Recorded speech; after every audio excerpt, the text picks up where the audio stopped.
C'est un réflexe naturel, mais c'est le pire réflexe à avoir de se dire « Oui, mais moi, j'aimerais bien devenir MJ, mais oh là là, être MJ, franchement, c'est trop de peur et trop de stress. Je vais plutôt attendre de ne plus avoir de peur ni de stress avant de devenir MJ. » C'est un calcul à la con. La peur et le stress resteront et ne partiront jamais.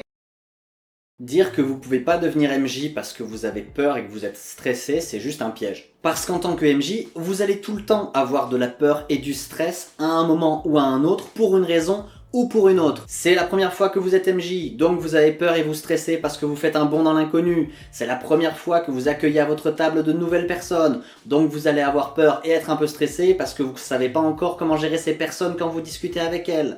Vous faites une partie en convention pour changer, vous n'êtes jamais allé en convention en tant que maître de jeu, et donc forcément, vous avez peur et vous stressez. Vous testez un nouveau système de jeu que vous ne maîtrisez pas encore sur le bout des doigts, mais vous avez envie d'être à la hauteur, donc forcément, vous avez peur et vous stressez.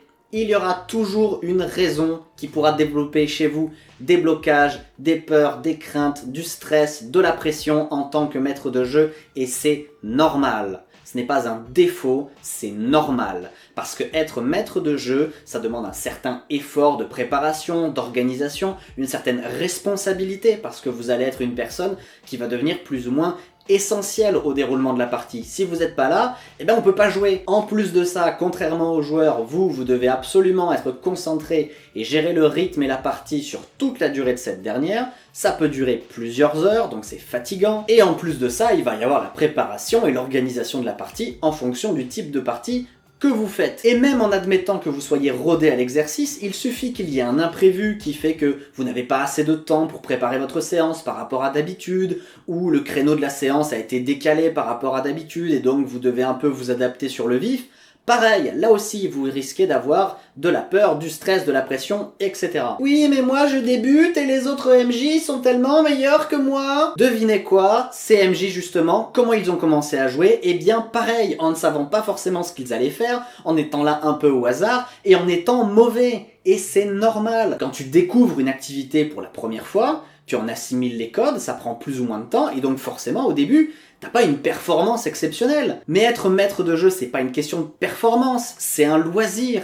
Le seul cas où t'as besoin vraiment de performer en tant que maître de jeu, c'est si tu faisais une compétition ou si t'étais un maître de jeu payant. Si actuellement tu es à un stade où juste la question de devenir MJ est compliquée, on va peut-être pas se poser tout de suite les questions de la professionnalisation. Il y a plein de maîtres de jeu qui sont devenus maîtres de jeu parce qu'ils voulaient jouer avec leur groupe de potes en étant étudiants ou adolescents, et il n'y avait pas de maître de jeu disponible, donc ils le sont devenus.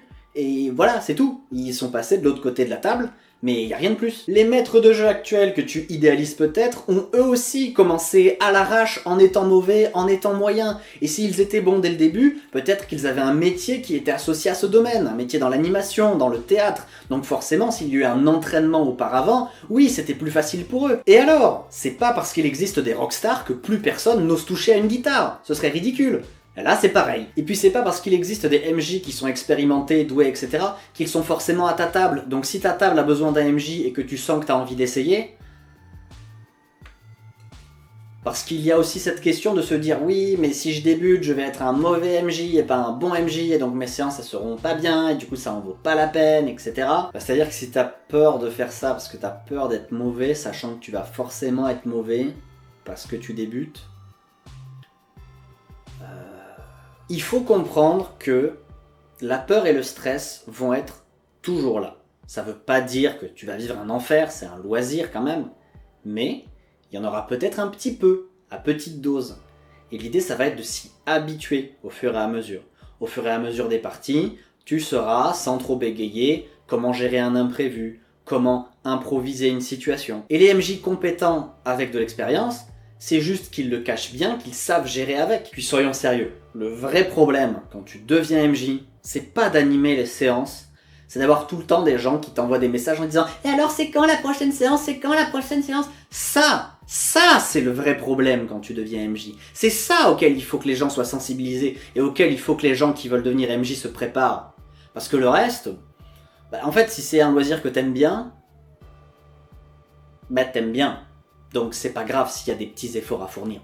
parce que ça te fait plaisir de les faire. Et ok, j'arrête pas de dire que les émotions c'est un peu un frein dans toute cette histoire, que le vrai problème c'est pas factuellement de devenir MJ, mais c'est les blocages émotionnels qu'on se met devant. Mais c'est pas pour dire qu'il faut oublier ce qu'on pense et oublier ce qu'on ressent. Ça veut juste dire qu'il faut s'écouter, se comprendre et accepter que oui, il y a un peu de peur, il y a un peu de stress, certes, mais que c'est justement cette peur et ce stress qui nous font dire « Ah, là j'essaye de faire quelque chose un peu d'important, là je dépasse mes limites, je sors un peu de ma zone de confort, je vais apprendre des choses. » Et même si après avoir fait une partie en tant que maître de jeu, tu te dis que finalement, bof, c'est pas trop pour moi, eh ben c'est pas grave, t'as appris, tu te connais un petit peu mieux, t'as progressé, et ça fait plaisir. Après, c'est vrai qu'en devenant MJ, il peut y avoir cette crainte de se dire que ça y est, on est devenu la personne qui va être maître de jeu pour le reste de l'équipe, et on est engagé à animer les parties, ad vitam aeternam, parce que devenir MJ, ça demande un effort et ça fait peur, etc. Et là-dessus, il faut comprendre que, non,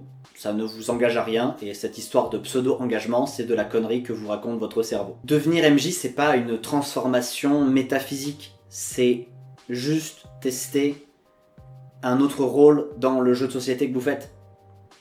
C'est tout. Si c'est le système de jeu ou l'univers qui vous empêche de passer le cap, cherchez quelque chose qui vous plaît. Ne cherchez pas forcément quelque chose de facile, accessible, marketé comme vous voulez. Prenez quelque chose qui vous plaît. Il y a des systèmes de jeu qui font moins de 10 pages, je les recommande pas du tout aux débutants. Et à l'inverse, il y a des gros systèmes de jeu qui ont l'air un peu lourdingues, et bien finalement c'est peut-être mieux pour certains débutants, parce que ça va traiter plein de situations, et donc on n'a pas trop à réfléchir, et on a juste à dire telle action se passe, je regarde telle page correspondante, point barre. Même si ça peut être lent en jeu, ça peut être un bon début. Donc prenez quelque chose qui vous plaît.